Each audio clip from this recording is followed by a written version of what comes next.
Another significant historical building on the Lomaland community was the Spalding home built in 1901. The home was that of Tycoon Albert Spalding and wife Elizabeth. Elizabeth taught at the Raja Yoga Academy. She and Tingley became friends in earlier times in New York before arriving in Point Loma. This was the home of Albert and Elizabeth Spalding, and it's Albert Spalding of the Spalding Sporting Goods Company. He was a well-known baseball player. He retired at an early age, and then he started Spalding Sporting Goods that we still know today. He married Elizabeth, and Elizabeth was one of Katherine Tingley's best friends. Essentially, group house number one, which is the Spalding house, is constructed here in 1901. In fact, in just about 4 months, the whole thing was built. I have pictures, the sequences of that rising out of the ground. Albert G. Spalding is one of the early leaders in Major League Baseball and a fairly wealthy man. His wife, Elizabeth, is particularly close to Katherine Tingley, and she loves music. And so inside their house, they have motifs having to do with music and so forth because that was Elizabeth Spalding's primary focal point. The Spaldings arrived in Lomaland soon after Tingley had established the American Theosophical Society in Point Loma.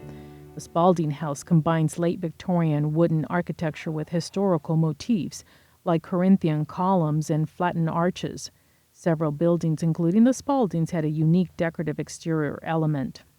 On the top of this house is a dome, an amethyst dome.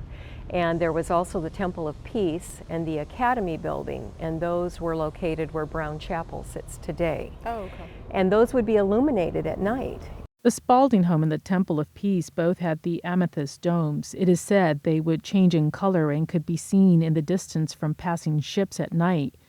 The interior of the Spalding home is unique and beautiful. The home was built in a circular shape with adjoining rooms throughout the home, very unique. We're in the parlor of the Spalding home, and so if you'll look around, you can see all these beautiful wood carvings, and a lot of them have a musical theme to them. As I understand it, there was a resident who lived here. His name was Reginald Machall, and he was one of the members of the Theosophical Society, but a very talented artist. Historic photos show what the buildings looked like at the turn of the 20th century. There were also carefully planned flower and vegetable gardens to help sustain the community. Many large trees were also brought in and planted to beautify the area. The large Academy building and the nearby Temple of Peace were built with the vernacular architectural styles. Unfortunately, the two buildings would later be neglected and torn down. When the property was sold in 1942 and the Philosophical Society moved to Los Angeles, the historic buildings would be abandoned and later torn down. But for the buildings that did survive, they have been restored and are in use today. Began to work to really restore the existing buildings from the Theosophical Society and to kind of retain elements of that architecture in the style of the new buildings that were being built. And Dr. Dwayne Little was really kind of the key figure in that process. And the Point Loma Nazarene University was originally called Pasadena College. It would later relocate from Pasadena to Point Loma in the early 1970s. Today, nearly 85 years since Katherine Tingley's death, her ideas, vision, and style are still visible at the university, and they are being preserved for new generations to admire. Today, the region has become Point Loma Nazarene University, but its early beginnings date back to 1902 in Pasadena. Around the same time, the Theosophical Society was settling roots at Lomaland. The church was just organized in about 1902, and part of organizing the church was to organize a college. They just went together. The church did okay. The Bible College moved to Pasadena in 1910 and became Nazarene University. Retired political science professor and author Dr. Ron Kirkemo attended what was then called Pasadena College in Pasadena in the 1960s. Kirkemo would graduate from Pasadena, attain his doctorate, and later teach political science at Point Loma Nazarene University for nearly 40 years. And we survived the 20s and the 30s by the skin of our teeth. And professionalized a lot in the 1940s, so the GI Bill, we could qualify for the GI Bill, so when the soldiers came back, and it took off in the 50s.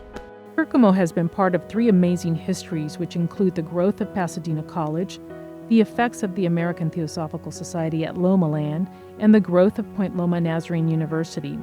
While the names and the campuses may have changed and moved, the key principles of the Nazarene Church have remained the same. They have built several new, very beautiful buildings that are really consistent with the historic architecture on campus. So keeping the kinds of like Greek columns and the spiral staircases and sort of the round shapes. As the older architectural designs have been incorporated with the new buildings, the university students are always the key focus. It's the same, the focus is similar to that of the Theosophical Society's members. In fact, the two organizations have various similarities.